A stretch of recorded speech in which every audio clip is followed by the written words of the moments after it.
Sebenarnya, apa aspek terpenting dalam meraih kemakmuran? Ilmu yang tinggi, modal yang banyak, jaringan yang luas? Ya, semua itu memang penting, tetapi bukan yang terpenting. Lantas, apa yang terpenting? Kita harus punya keberanian.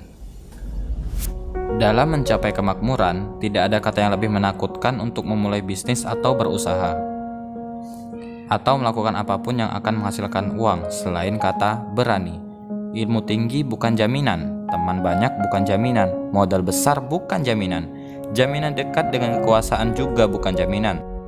Semuanya percuma kalau tidak berani memulai, tidak berani menanggung resiko, dan tidak berani bertanggung jawab atas kesalahan yang mungkin kelak akan kita lakukan. Lantas, dari mana kita bisa mulai untuk jadi berani? Beberapa tahun lalu, Masayoshi Son, salah satu orang terkaya di Jepang, menjadi pembicara di media karena mengadakan pertemuan dengan Donald Trump dan mengatakan kepada dunia bahwa dia akan berinvestasi sejumlah 50 miliar USD setara dengan setengah APBN Indonesia di Amerika dan menciptakan 50.000 lapangan pekerjaan. Setelah pengumumannya tersebut, saham SoftBank miliknya naik 6% dan kekayaannya naik 2 miliar USD hanya dalam waktu 3 hari. Terlihat mudah caranya meningkatkan kekayaan, bukan? Saya sendiri belum termasuk orang yang memanfaatkan teknik ini, yaitu bermain saham dan melakukan high lobby antar negara seperti yang dilakukan Masayoshi.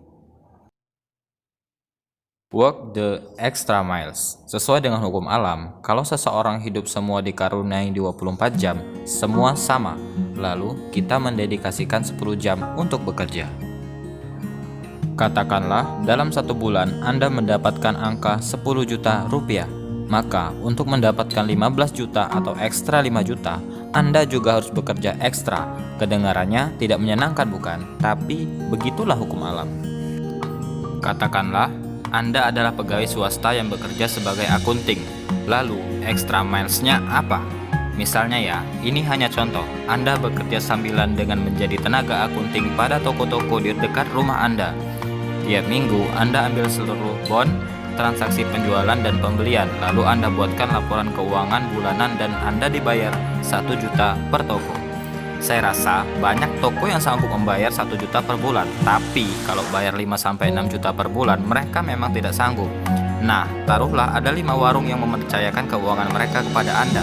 Anda manfaatkan Sabtu dan Minggu untuk membuat laporan keuangan tersebut. Itulah 5 juta rupiah extra miles Anda. Bisa saja para pemilik toko itu puas dengan kinerja Anda dan Anda jadi pembicaraan dari mulut ke mulut hingga akhirnya ada 40 toko yang menggunakan jasa Anda. Artinya, Anda dapat hasil dari extra miles sebesar 40 juta kalau Anda kerjakan sendiri. Lalu, Anda putuskan untuk mempunyai 2 asisten akunting junior yang masing-masing Anda bayar 5 juta. Maka, Anda dengan beban pekerjaan yang berkurang bisa mendapatkan 30 juta dari waktu yang Anda manage dan distribusikan. Jadi, kesimpulan apa yang ditarik dari jurus sederhana menjadi kaya? Salah satunya adalah menggeser centralized income menjadi distributed income.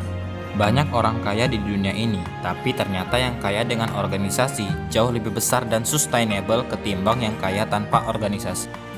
Misalnya seniman seperti pematung, pemahat, dan pelukis, mereka bisa kaya. Begitu juga orang-orang di bidang kreatif, seperti penulis, pengarang lagu, arranger, scriptwriter, dan banyak lagi lainnya yang secara individu bisa menjadi milioner, bahkan multimilioner. Ada juga sih yang bisa kaya dengan cara korupsi, memanfaatkan jabatan, atau jualan barang haram seperti narkoba, human trafficking, macam-macam itu juga bisa kaya.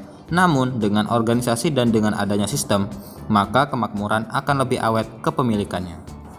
Sewaktu saya merekam video ini, membacanya kayaknya enak ya. Hehehe, yang nggak paham ke Google Translate ya. Kita lanjut. Apakah mudah membangun sistem? Apakah mudah menciptakan passive income? Easier said than done. Memang lebih mudah mengatakan daripada melakukan. Termasuk saya sendiri. Termasuk para orang yang mengklaim dirinya motivator atau coach atau mentor bisnis lainnya.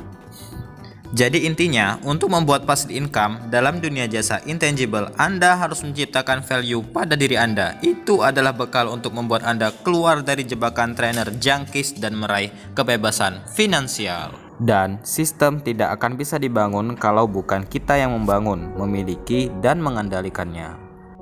Dan inilah poin penting dari semua pembahasan kita, rumus value and leverage. Arus pada sungai itu ibarat uang dalam kehidupan.